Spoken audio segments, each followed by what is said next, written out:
My name is Nguyễn. I came to the US 30 years ago as a Vietnamese political refugee. And every year in April, I can't help but ponder how many people, Vietnamese and Americans included, have sacrificed their lives for freedom, for me to be here in America today. 49 years have passed us by. Black April this year, while attending the Vietnam War Conference organized by the Texas Tech University here in Dallas, Texas, I have the privilege of meeting and interviewing Dr. George J. Veith. He is a former armor officer, a PhD, and has written extensively on the Vietnam War, two of which I have just read, Black April and Drawn Swords in a Distant Land, two big volumes.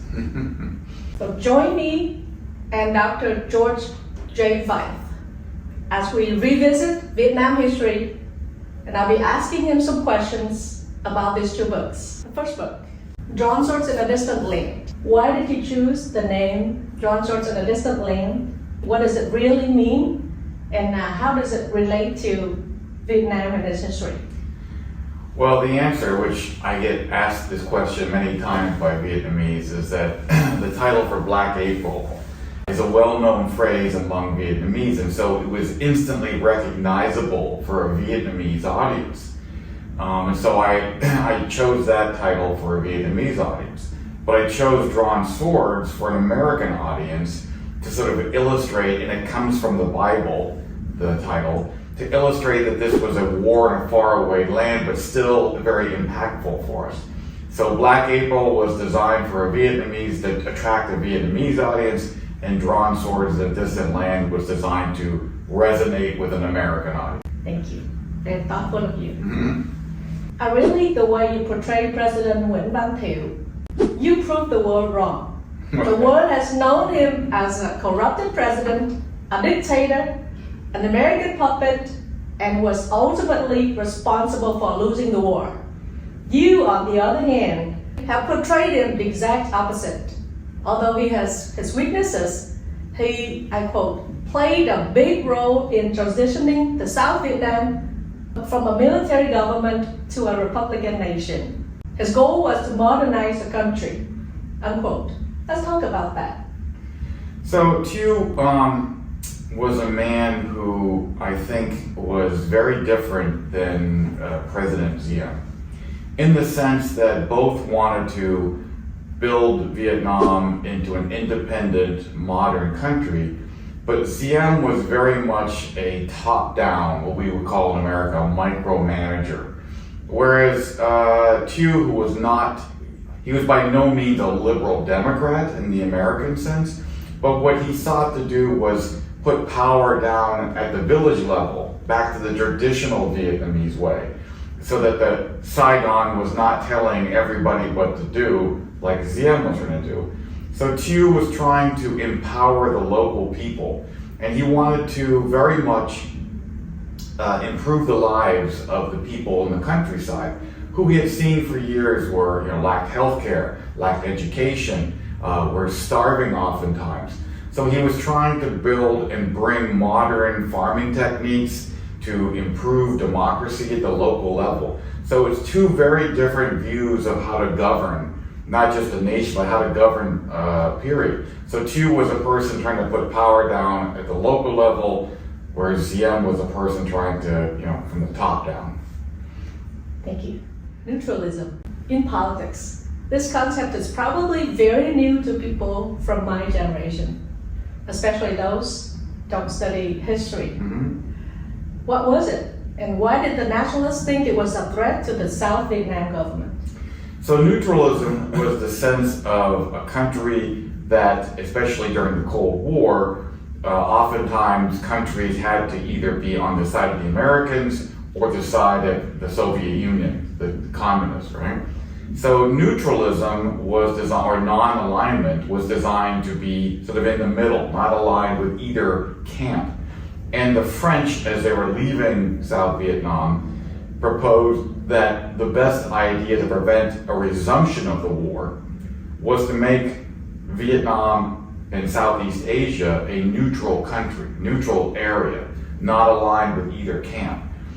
The North Vietnamese were against that because they saw themselves really as in the communist camp, whereas the nationalists were very much against neutralization because they saw it as a communist attempt to undermine them, to sort of like if they weren't allied with the Western form of government, then the communists would undermine them and eventually try to take them over. It was a way for the communists to sort of sneakily come in and undermine them. And so neutralism and the fear of neutralism among the nationalists was very much a defense against this sort of sneak attack by the communists. Okay, moving on to this book, Black April. During the Vietnam War, there existed a third force that was consisted of the communist sympathizers per President Thieu. You had stated that they had frequent contact with the NLF, National Liberation Front. What else did they do, and why did the nationalists not like to work with them? So, again, there was very much a black and white view of the world from President Thieu. You were either a communist or you were a nationalist. To him, there was no in between. The third force saw themselves as people who did not support either side. They just wanted the war to stop. But a lot of the people who said that they were third force, in President Thieu's view, were just working to undermine, again this word, the political support of the Republic of Vietnam. And many of them were, I don't want to say pro-communist, but they were more anti-nationalist.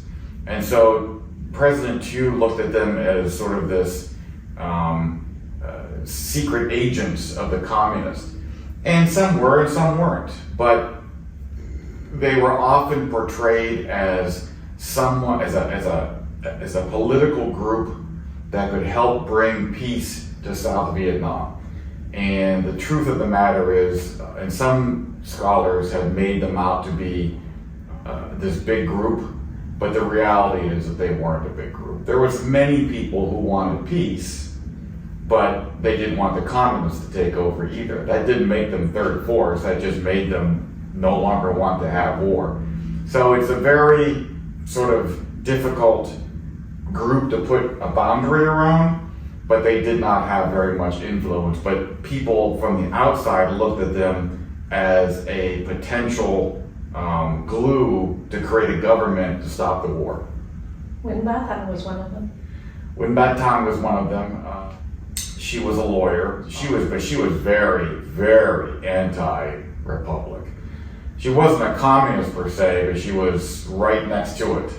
General Yung Ben Minh was a third force, and there was a bunch of people in the National Assembly who were third force. Some of them were, closet communists, others were not. But there were more political figures in Saigon that got press as opposed to having a big following in the country. Does that make sense? Yes, thank you. Throughout your two books, more than once you have mentioned that spying activities were often conducted by the North Vietnamese agents. To name a few, one spied on President Thieu himself, one spied on General Calvin Vinh, another one spied on General Lý Tòng Bác, and many more. How detrimental were they, and what role did they play in the South's demise? Well, the most famous North Vietnamese communist spy was the journalist Pham Xuan. How much information he gave that was critical to the communist side is kind of unknown because we've never seen his reports. But the spy in General Calvin Vien's office was giving the communists the defensive plans, which is very important information. The spy in President Thieu's office was giving the communists political information. Presidents use plans for pacification, for example. So there certainly is a lot of damaging information that these spies gave to the communists. But the big question is, how much did it influence Hanoi's plans?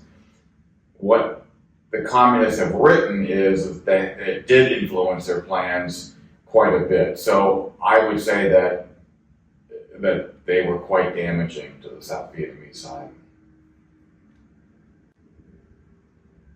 Quite damaging. Quite damaging, yes. Lê Duẩn heart was, you had said that, I quote, Lê Duẩn heart was that of a Vietnamese, but his soul is that of a pure Leninist revolutionary. Correct. Please share your thoughts and why you came to this conclusion. Well, you can read his writings, and he was clearly a hardcore communist, as was Ho Chi Minh, as was the rest of the Politburo. They, the great lie about Ho Chi Minh was that he was a nationalist first. He wanted to unify Vietnam, and he was just, communist on the side. That is so wrong. He was a doctrinaire communist who launched, once they took over North Vietnam, began to try to make society into a communist, utopia. And it led to tremendous bloodshed and terror. And Lê Duẩn was the same way. He was a doctrinaire communist who, people have tried to sort of say, well, he wasn't, but he really was. And as soon as the war was over, they industrialized, nationalized all the industry, they made collective farms, and the economy of both South Vietnam and North Vietnam collapsed within years because of his, this communist view of how the economy should work.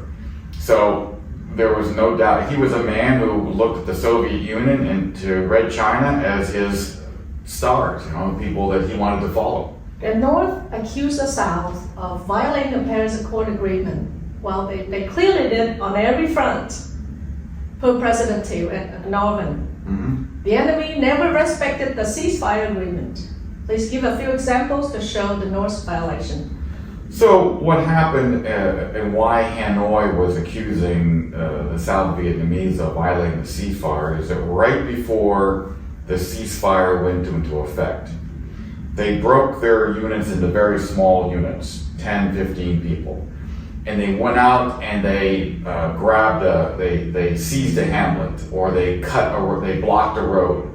And so they were they called land grab. They were trying to grab all this territory right before the ceasefire went into effect so that they could claim that they had a great more territory than they really had. Well, South Vietnam could not survive with roads blocked and these hamlets seized, so the ARVN counterattacked. And they kept counterattacking after the ceasefire date because they had to open the roads. So Hanoi said, look, you guys are breaking the ceasefire. So technically they are correct, but the ARVN wouldn't have had to counterattack if they hadn't done it in the beginning. And then there was two other classic examples are the Battle of Sa Vinh, which was a very tiny town on the coast of Quang Nhat province that they had attacked after the ceasefire and seized the town, and the ARVN again had to counterattack to retake the town back. And then there was the Battle of I can't pronounce it, Veith, up on the river in the DMZ area, where the Vietnamese Marines had seized this town right before the ceasefire. And so the same thing, the communists were afraid that by the Vietnamese grabbing this town, it would block their resupply. So they attacked after the ceasefire. So they are accusing the ARVN of the same thing that they are doing, So, and then they continued infiltration. They continued shelling places. So they created far more ceasefire violations than the South Vietnamese did. Thank you. Lisa, the next question, leopard spots. What was this concept How did it help the North Vietnamese achieve their plans and finally succeeded in invading South? So leopard spots were like you would have a territory like this, right? And the South Vietnamese would control all of this area, and there was one little spot over here, like in a forest somewhere, that the communists controlled, right? So what you have is all these little spots, like on the leopard, that the communists controlled. And what that did was it prevented South Vietnam from controlling all the territory together. They had to go around and they had to go, and so this made South Vietnam have to defend in a lot more different areas, which means that they could not reduce the size of the military and save money because they had to defend all these different areas. And when the war started back up again, the communists were able to attack from these areas and cause a lot of problems. Thank you for that. Next question. President Nixon promised President Nguyễn that he would resume bombing if the North Vietnamese had violated the Paris Accord agreement. Why did that not happen? Well, that's a great question. President Nixon initially wanted to do that, but two things happened. Watergate began to really consume him at this point in time. The second thing was Congress, the United States Congress, became very much anti-war. And they had given President Nixon a very difficult time when Nixon had launched what's called the Christmas bombing in December of 1972, before the Paris Peace Accords had been signed. And he had launched a bombing to force Hanoi back to the conference table. So President Nixon was consumed with Watergate. He was afraid of the reaction, not only from the US Congress, but from around the world if he resumed bombing. And then there's another aspect to it. He wanted to get all the American prisoners out of Hanoi before he did this. All the American prisoners come out at the end of March, and the Americans clearly see that the North Vietnamese are continuing to send thousands of troops into the South, violating the peace accords. They are continuing to launch attacks.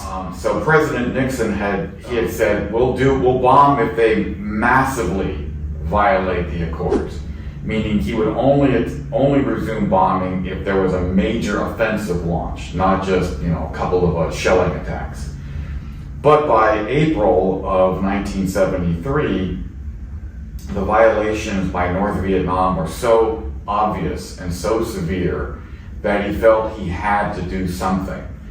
But what he did was he chose the smallest option.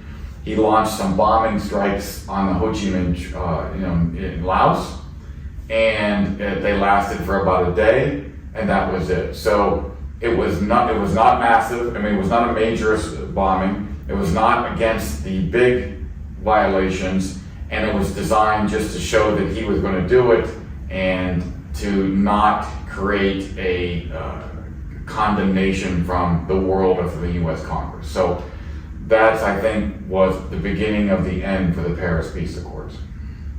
Thank you so much. Mm-hmm. This book was very disheartening to me. I've cried many times. I'm sorry. It wasn't meant to make you cry. It's not your fault. Especially the conclusion. Mm-hmm. Don't cry. I'll read it here. I'll share with the audience. The South Vietnamese were far from the incompetent burglars so often depicted. Many of them demonstrated incredible courage, even in hopeless situations, such as the battles of Tân Sơn Nhất, Ho Nai, and many others. By 1973, the South Vietnamese army, despite numerous internal and economic issues, had developed into a fighting force quite capable of defeating the North Vietnamese. If it had been adequately supplied and with steady American post-ceasefire support, the outcome of the war might have been vastly different. Unfortunately, history does not offer do-overs, only perspective. Well, I cannot speak for anyone, but as a reader and as a fan, thank you so much for writing these books and for your time today. Words cannot express my gratitude to you. Cannot express enough my gratitude, really. Friends, I have this to say. As an American, Dr. George J. Veith has devoted 20 years into studying and writing Vietnamese history and wrote these 2 books. He knows a lot about Vietnam's history, more than any one of us.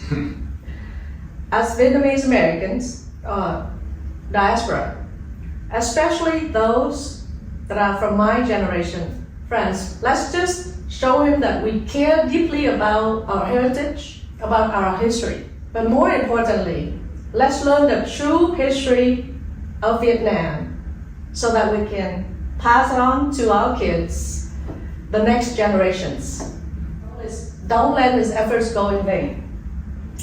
You can buy Drawn Swords in a Distant Land on Amazon, both this book on Amazon, and the Vietnamese version of Drawn Swords in a Distant Land is called Tút Kiếm Phương Xa, Những Giấc Mơ Tan Vỡ của miền Nam Việt Nam, translated by Mr. Phan Lê Dũng. You can buy it from Tiếng Quê Hương. I'll include the link in the description. My friends, I highly recommend you buy these books so that we can close that gap of knowledge. If I can do it with my schedule, so can you.